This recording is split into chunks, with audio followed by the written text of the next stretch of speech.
आज हम समाजशास्त्र के द्वितीय प्रश्न पत्र ग्रामीण एवं नगरीय समाजशास्त्र के पहले इकाई ग्रामीण समाजशास्त्र अर्थ एवं परिभाषा पर डिस्कस करेंगे।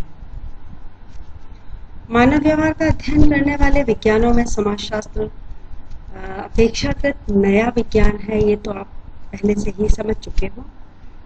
लेकिन ग्रामीण समाजशास्त्र की शाखा के रूप में बहुत ज्यादा लंबा समय नहीं हुआ इसको उदय हुए। जब समाजशास्त्र में सभी मानवीय समूह और घटनाओं का अध्ययन किया जाता है, तब ग्रामीण समाजशास्त्र में केवल ग्रामीण पर्यावरण में सामाजिक घटनाओं और समूहों का अध्ययन किया जाता है।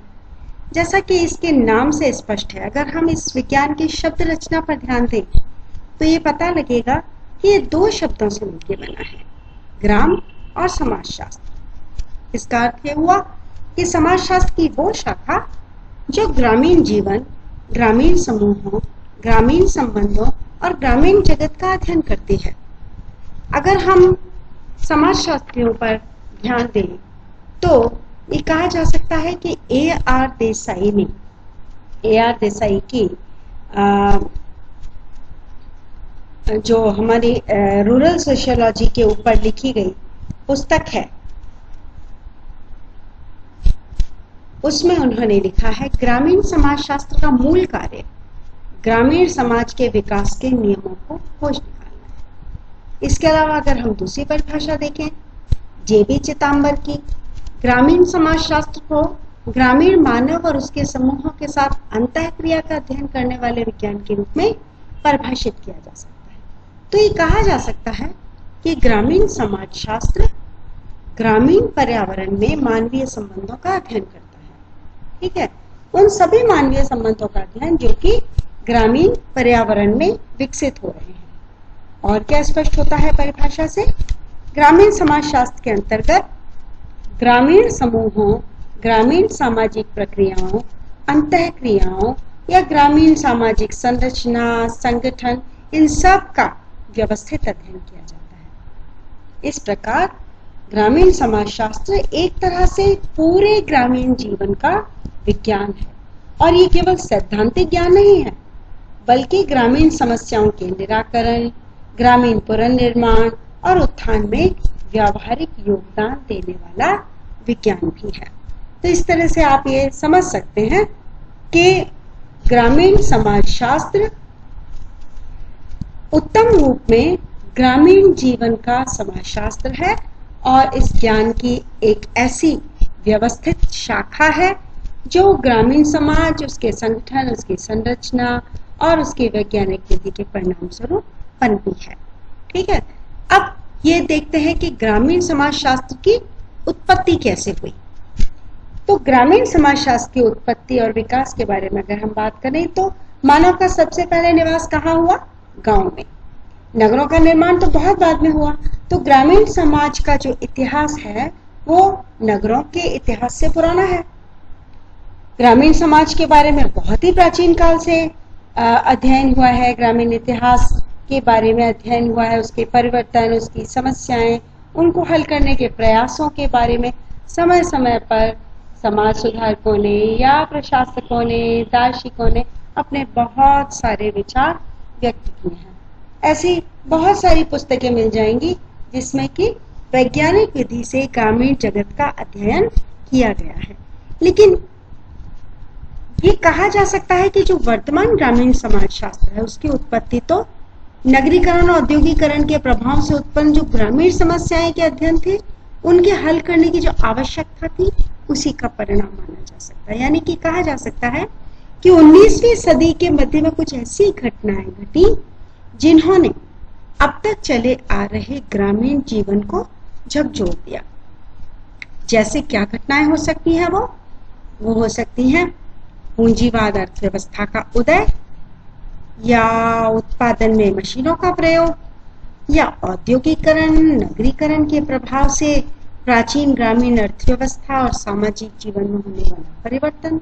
ऐसी कई गांवों की समस्याओं ने जन्म लिया जिसकी वजह से ऐसे परिवर्तन आए, ऐसी समस्याएं हुई जिनका जिनकी ओर कई विद्वानों का ध्यान गया और फिर उन्होंने विधिवत तरीके से, वैज्ञानिक तरीके से ग्रामीण जीवन का अध्ययन और अनुसंधान प्रारंभ कर दिया।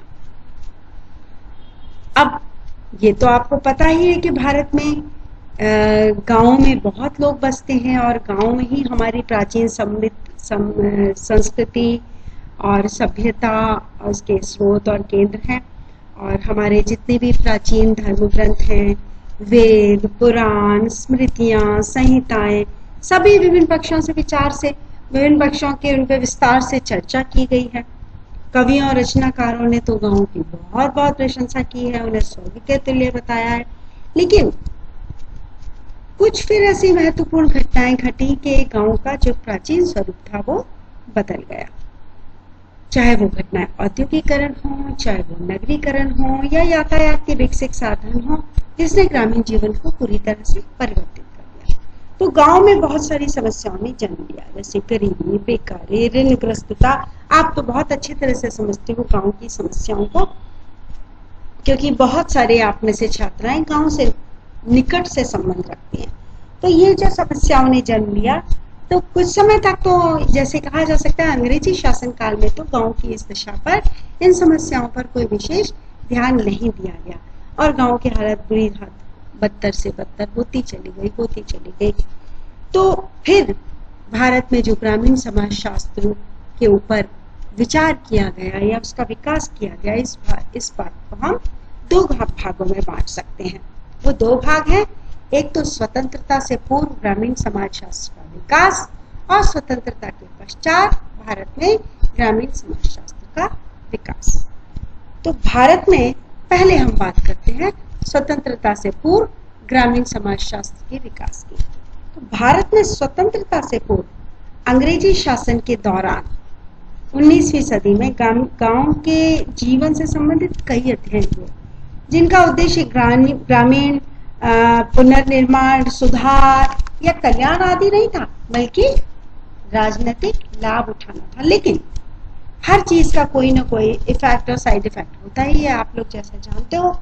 तो इन अध्ययनों का एक लाभ जरूर ये हुआ कि इनके जो प्रयास थे, उनके माध्यम से स्थापित जो प्रारूप थे, जो मॉडल स्थापित हुआ, उसने आगे होने वाले अध्ययनों के लिए मार्गदर्शक का कार्य किया। इसी तरह से ग्रामीण पारिवारिक और आर्थिक जीवन का विवरण देने वाली एक पुस्तक भी प्रकाशित की गई, जिसका नाम इंडियन रिक्रिएशन था। तो वैज्ञानिक अध्ययन की दृष्टि से पुस्तक चाहे अपूर्ण रही, लेकिन प्रारंभिक प्रयत्न के रूप में ये एक बहुत ही उपयोगी दस्तावेज के रूप में काम में आई। और उसके बाद फिर धीरे धीरे भारत में प्रारंभिक रूप से ग्रामीण अध्ययनकर्ताओं ने अध्ययन किए और उनके अध्ययनों के आधार पर इन्हें भारतीय ग्रामीण अध्ययनों का जनक कहा जाता है, जिनमें विशेष तौर पर गिलबर्ट स्लेटर है, हेरोल्ड डचमैन है और चार्ल्स ग्रियर्सन है। ये कुछ ऐसे समाजशास्त्री थे जिन्होंने इन पर अध्ययन किया। फिर स्वतंत्रता के बाद 1947 के बाद जब नई सरकार ने बनी हमारी, तो उसने देखा कि गांव की स्थिति बहुत ही ज्यादा बिगड़ रही है और उस बिगड़ती स्थिति को उसने सुधारने का प्रयास किया। और ये तो सभी को पता है कि भारत गांव में बसता है और अगर भारत को उन्नत करना था तो गांव की दशा सुधारनी होगी। तो फिर जैसा कि गांधी जी ने भी कहा कि दिल्ली भारत नहीं है, भारत को अगर सुधारना है तो गांव को वापस चलो, गांव की ओर लौट चलो। इसलिए भारत सरकार ने फिर ग्रामीण पुनर्निर्माण के लिए सामुदायिक विकास योजना का शुभारंभ किया।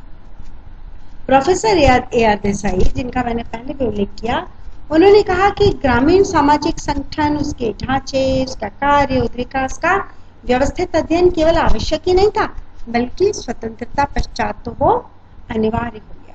और सभी ये महसूस करने लगे कि ग्रामीण भारत की उन्नति और विकास के लिए तो ग्रामीण जीवन का वैज्ञानिक और व्यवस्थित अध्ययन किया ही जाना चाहिए।